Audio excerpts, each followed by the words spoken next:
Chers concitoyens, la Ville de Terrebonne est heureuse de vous présenter un projet en développement au cœur de votre quartier, un pôle social. Commençons par présenter le concept d'un pôle social. Il s'agit d'un regroupement, sur un même lieu physique, d'organismes répondant à des besoins particuliers, et ce, dans un souci de bienveillance et de complément à l'offre de services à la communauté.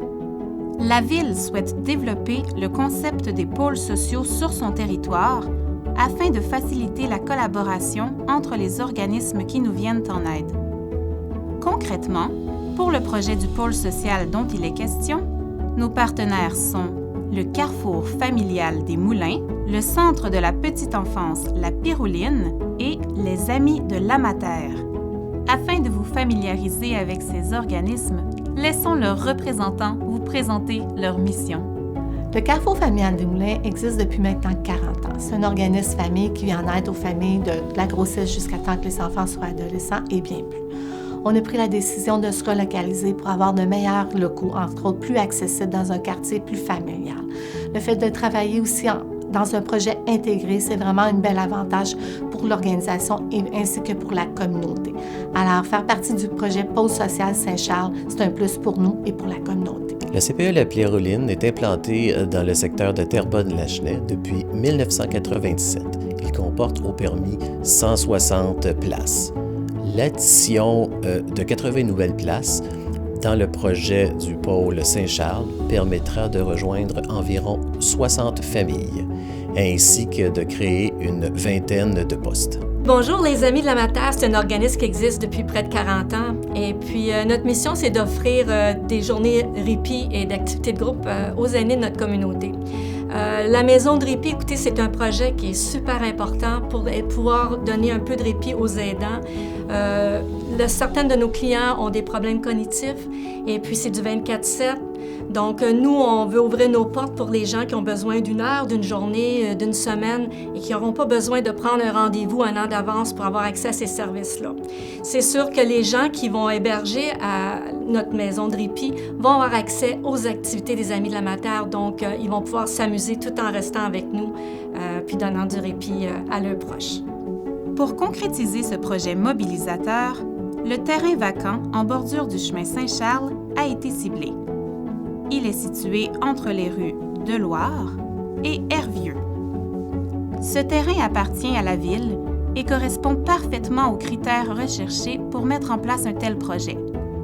Le portrait socio-démographique du secteur démontre également la pertinence d'offrir des services de proximité visant le bien-être collectif aux résidents. Concrètement, il s'agit d'un projet intégré composé de 3 bâtiments dont la hauteur maximale serait limitée à 2 étages. Le centre familial des Moulins sera érigé tout près du chemin Saint-Charles et bénéficiera d'un espace de stationnement de 24 cases. Le CPE La Pyrouline occupera le 2e bâtiment et aura un espace de stationnement de 18 cases. Quant à l'organisme Les Amis de l'Amater, on prévoit une bâtisse en fond de terrain composée de 2 ailes communicantes, l'une pour la maison Gilles-Carle et l'autre pour le centre de jour. Un stationnement comprenant 35 cases sera disponible. L'ensemble du site sera agrémenté d'aménagements paysagers de qualité, d'espaces tampons végétalisés longeant les terrains résidentiels limitrophes et d'un espace vert public. En effet, il faut savoir qu'une servitude d'Embridge est érigée à cet endroit et qu'aucune construction n'est possible. Cet espace demeure donc propriété de la Ville et les riverains pourront en bénéficier pour leur activité de plein air. Il faut savoir qu'aucun parc n'y sera aménagé, considérant que la desserte en parc du quartier a été jugée suffisante. Enfin, il y aura un accès au site via le chemin Saint-Charles. Notons que cette proposition répond aux critères du service de l'incendie. Pour pouvoir concrétiser ce projet de pôle social, le site ciblé doit faire l'objet d'une modification au règlement de zonage numéro 1001 de la Ville de Terrebonne. Par souci de transparence, la Ville tient à informer les riverains du site ciblé et les résidents des zones contiguës de cette démarche de modification réglementaire. Cette modification permettra d'accueillir sur le site des centres d'accueil, des centres de services sociaux et des garderies, dans l'objectif ultime de répondre aux besoins de notre communauté. Il est important de comprendre que même en l'absence de modifications au règlement de zonage, certaines constructions sont permises dans la zone, notamment les maisons unifamiliales et les services institutionnels. Il n'y a donc aucune certitude que le site restera un terrain vague dans un futur plus ou moins rapproché. Les prochaines étapes du projet liées à la modification réglementaire sont encadrées par un processus légal prévu à la Loi sur l'aménagement et l'urbanisme et se décline ainsi. Dans un premier temps, un premier projet de règlement sera adopté au conseil municipal. Suivra une assemblée publique de consultation et une consultation écrite. Si vous souhaitez vous prononcer sur le projet, c'est à cette étape que vous aurez la possibilité de le faire. Un second projet de règlement sera adopté, avec ou sans changement, par le conseil municipal. Un avis public indiquant les dispositions pouvant faire l'objet d'une demande de référendum et les zones d'où peut provenir cette demande sera publié. Si le second projet ne fait pas consensus, il y a une possibilité référendaire. Pour ce faire, il faut d'abord faire une demande de participation à un référendum. La tenue d'un registre doit être demandée par au moins 12 personnes de la zone concernée ou de toute zone contiguë. S'ensuit la tenue du registre. Le registre doit être signé par le nombre minimal de personnes habiles à voter défini par la Loi sur les élections et les référendums dans les municipalités.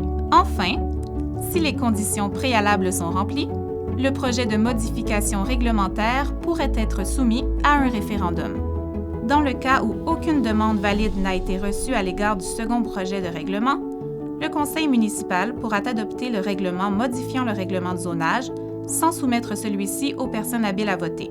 Dès lors, la Ville pourra le transmettre à la MRC pour approbation.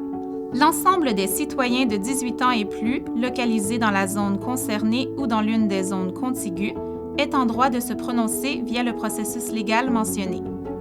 Si vous avez reçu une lettre, c'est que vous faites partie de l'une des zones concernées.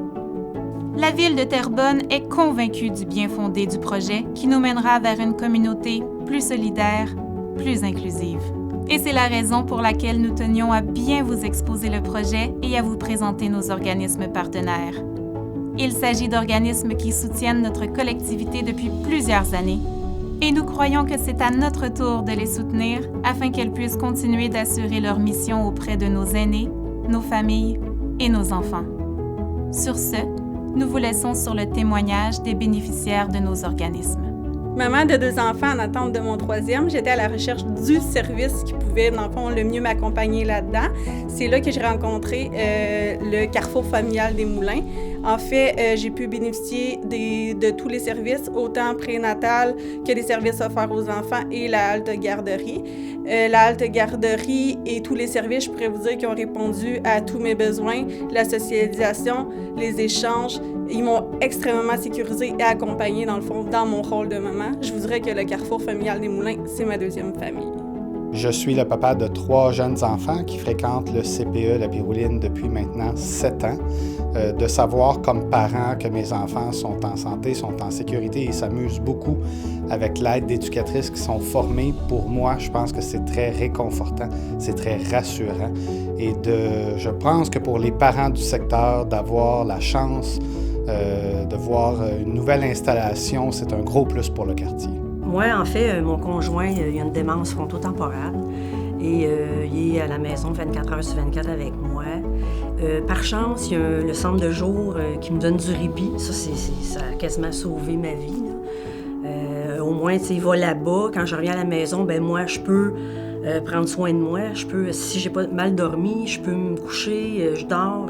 Ça me permet de continuer là, pour pouvoir l'aider dans sa vie de tous les jours, en fait.